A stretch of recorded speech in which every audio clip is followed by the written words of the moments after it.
Hello and welcome to the headquarters of the International Diabetes Federation here in Brussels. I'm Communications Officer Nancy Matros, and I'll be taking you behind the scenes of what goes on in our offices as we prepare to launch a bigger, better, and more impactful World Diabetes Day campaign. As you know, the blue circle is the universal symbol for diabetes, which you see right here at the IDF reception desk. We're an umbrella organization of more than 200 member associations in over 160 countries. We're a staff of over 20 nationalities, and we speak more than 30 languages between us. For example, I'm Portuguese-Canadian, our multimedia manager on Camera 1, Rahul, is Indian, and our publications manager on Camera 2, Olivier, is Belgian. Our unique backgrounds and diverse set of skills ensure that we think globally but act locally. This diversity helps us immensely when it comes to planning World Diabetes Day. With your help, our campaign reaches over 1 billion people around the world. This year for World Diabetes Day 2010, we're aiming to take the campaign to the next level. We're hoping to strengthen global diabetes awareness and empower people to get active and take control of their condition. Our main message for World Diabetes Day 2010 is, let's take control of diabetes now. This slogan falls in line with the campaign's 5-year focus on diabetes education and prevention. And I'm here with our education expert at IDF, Helen, who can tell us a bit more about the theme and education. Helen, why is education and prevention so crucial? Nancy, we know that prevention is so important. It is the only way that we will curb the diabetes epidemic. There's such a large number of people with diabetes, and the only way that we can really meet the needs is to look at primary and secondary prevention and take the evidence that we have and put it to action for people with diabetes. So World Diabetes Day is a wonderful opportunity. It's focusing on prevention and education, and it's a time to really bring the attention to the importance of these two issues for people with diabetes and for the future. And I'm sure our member associations and our World Diabetes champions feel the same sentiments, and we'll be focusing on these things as we lead up to November 14th. We've designed new visuals to illustrate our main message, let's take control of diabetes now, and a series of sub-messages for different target groups. There will be special posters for people at high risk of diabetes, health professionals, decision makers, people with diabetes, and their families.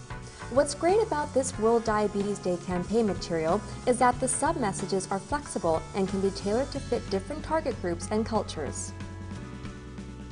A key feature of the World Diabetes Day campaign is the Blue Monument Challenge. This is something our member associations have really gotten behind, along with our champions and volunteers.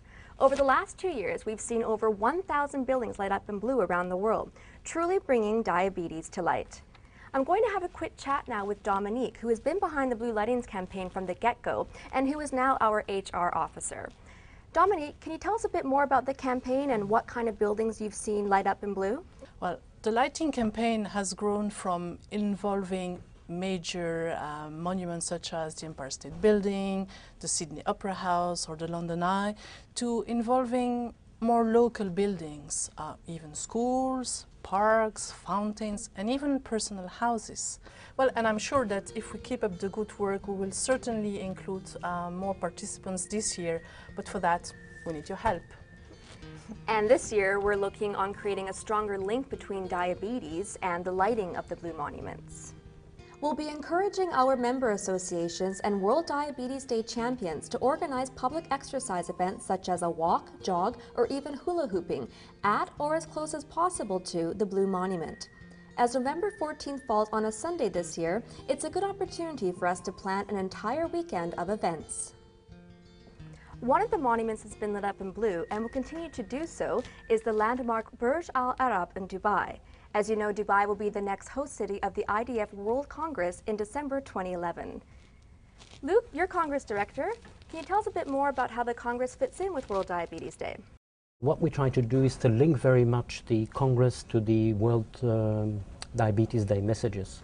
And if you look at the Congress that we've had in Montreal last year, the Congress was organized in October, so that's before the World Diabetes Day. And actually we organized the Global Village where all the member associations came together, and actually they were exchanging ideas what they were going to do for World Diabetes Day. Really fantastic, a real buzz in this Global Village. so next year in Dubai we'll actually have the reverse. So first we'll have the World Diabetes Day, to be followed in December by the World Diabetes Congress. So what hopefully we'll see is that associations will actually exchange their experiences, what they actually did for World Diabetes Day. The IDF board will be celebrating World Diabetes Day in Beijing this year. Joining the board in Beijing will be our CEO, Ann Keeling. And you were also in China last year for World Diabetes Day in Shanghai, and now you're going back this year. Absolutely. I was in China last year in Shanghai, and I think what's amazing about World Diabetes Day is that it's not just about bringing diabetes to light by lighting blue buildings. That's very important. That's a very important part of our awareness message, a very important part of establishing our blue circle and the colour blue. But it's also about World Diabetes Day being a catalyst for events on the ground that benefit ordinary people.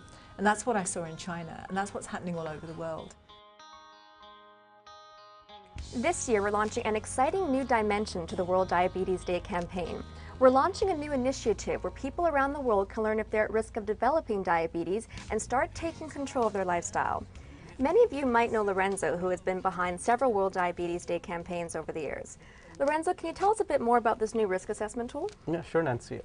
Since high waist circumference is associated with an increased risk of type 2 diabetes, we'll be producing a special World Diabetes Day blue measuring tape that we hope will be used at grassroots activities around the world on 14 November in conjunction with the blue lightings, basically to encourage people to take control of their health. Here's an example of what the tape will eventually look like. So you can see, pretty simple concept. Just put it around your waist. Slide it through. And based on the number here, you can see whether you're at risk of type 2 diabetes. And linked to this, we'll be producing an online version of the risk assessment, and we'll be communicating more information about that shortly. Great, thanks for showing us that, Lorenzo. So that's a snapshot of some of our plans for World Diabetes Day 2010. We're looking forward to making the voice of the global diabetes community heard loud and clear, and we're looking forward to getting your help to making this possible. Soon you'll be receiving special campaign material, including booklets, posters, flags, blue circle pins, and even a special handbook offering special tips and practical information on how to organize your own World Diabetes Day event. The International Diabetes Federation celebrates 60 years this year. Here you can see portraits of past presidents who have been elected as global leaders of the diabetes community over the years. Thanks for taking this tour with us, and I'll leave you now with a World Diabetes Day message from current IDF President Jean-Claude Mabania from Cameroon. I look forward to your continued support to take World Diabetes Day to the next level. No matter where you are, it's your efforts and your hard work that make World Diabetes Day a truly global grassroots campaign. Because of you and the events you organize, diabetes is put in the international spotlight. Therefore, I count on you to have a positive impact, not only on the lives of people with diabetes, but those who are at risk of developing their disease. We are united for diabetes. We're in this together. Thank you.